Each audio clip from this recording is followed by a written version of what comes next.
In the What is an electrical control panel video, I just pointed out the enclosure of the electrical control panels. But today, and in the next parts of this video series, we'll take a closer look at them, so that you can make an educated decision on choosing your electrical panel by end of this video. Although we will dive deeper and also talk about some other devices like cable glands or cord grips, and some useful tools for working with the enclosures. You'll also learn about the IP rating and NEMA rating of the electrical panels and other useful things. If you happen to visit a factory in any industry, I'm sure you've seen various types of electrical panels with different sizes on the factory floor or inside of its electrical and control rooms. There are wall mount and floor mount enclosures in terms of installation method.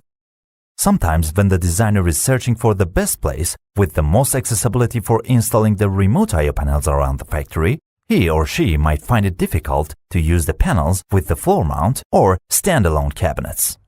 So they better use the compact and wall mount types.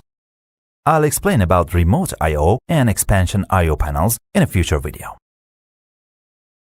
Needless to say, there are additional reasons for reducing the size of panels.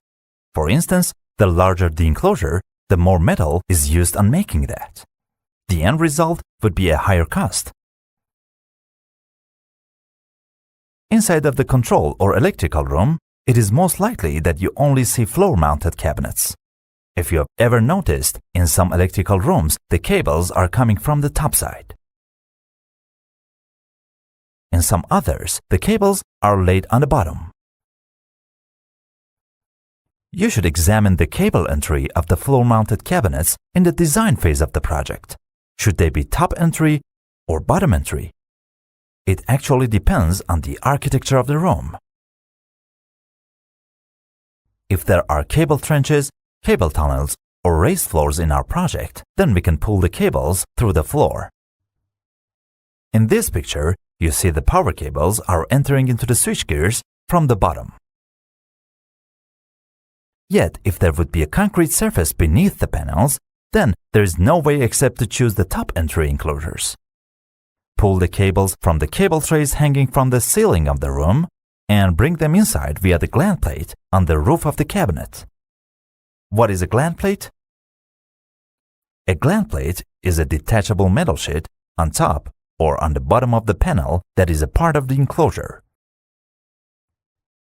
We should drill the gland plate to bring the cables inside the panel. To drill a clean and polished hole on the gland plate, we need appropriate tools like hole saw cutters for steel or stainless steel plates. We also need a metal reamer to polish the edges and to further adjust the size of the hole. So first I drill the hole using the hole saw cutter. Then, as I mentioned, I use the reamer to have a clean and polished hole. After I drilled all of the cable holes that I need on the gland plate, I should reinstall and fasten its screws. But before passing the cables through the holes, there is another component that we should add, known as a cable gland.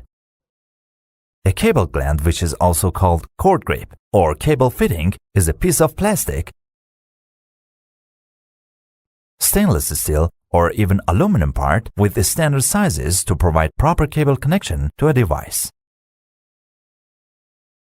For instance, if I need to attach this cable to an electric motor terminal box, I first need to dismantle the gland and install that on the cable. Then I will bring the cable inside the box. Finally, I fasten the cable gland to the terminal box using its hexagonal lock nut. In this way, the cable is protected against any kind of possible strain.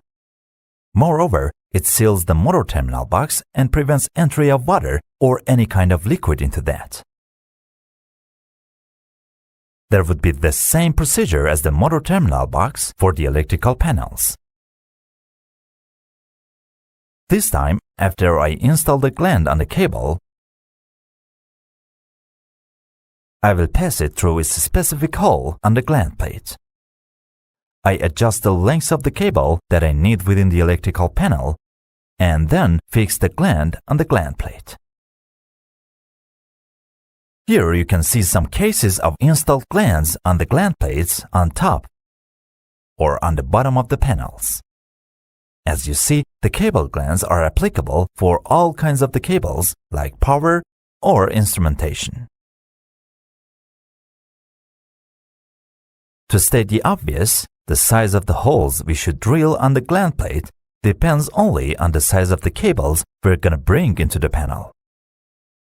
Accordingly, the cable size will determine the appropriate cable gland size. As you see, there are standard charts for this purpose. As a side note, in some electrical panels, motor boxes, or VFD panels, we might see some pre-installed pyramid plastic parts known as cable entry grommets. These are for routing the large or unknown size cables and are more flexible compared to conventional cable glands. As you see, the diameters are marked on them so that you can cut them from the appropriate place. An important point about the electrical panel enclosures is their ingress protection rating, or IP rating, and their NEMA rating. The IP rating, which you can usually find on a label within the enclosure, is a two-figure code that shows the level of resistance against dust and liquids. For example, a device with an IP55 level has limited ingress protection against dust. And of course, low-pressure jets of water from all directions. NEMA ratings have the same meaning as the IP ratings, but with different styles, and most of the time you can match a specific IP rating with a NEMA rating. We'll create a comprehensive video on IP and NEMA ratings. So if our electrical panel has an IP55 rating, after we have entered the cables into the panel, it must still have this degree of protection. Thus, the glands will help us to maintain the IP rating of the electrical panels after the cabling works. Meanwhile, the ingress protection rating will be increased by some specific tapes around the doors and the gaps between the side plates of the enclosures. There are different types of glands from type A to type E, and each are made for a particular purpose, which we will talk about them later. Some specific types of glands are made for hazardous climate conditions and areas to prevent the entry of flammable gas or vapors into the enclosure of the equipment. These types have ATEX approval and are known as flame-proof or explosion-proof glands. There were lots of different information to take in. I think it's enough for this part. In the next video of this series, we'll check out some other properties of enclosure and electrical panel fabrication. Thanks for watching, and don't forget to click the like button.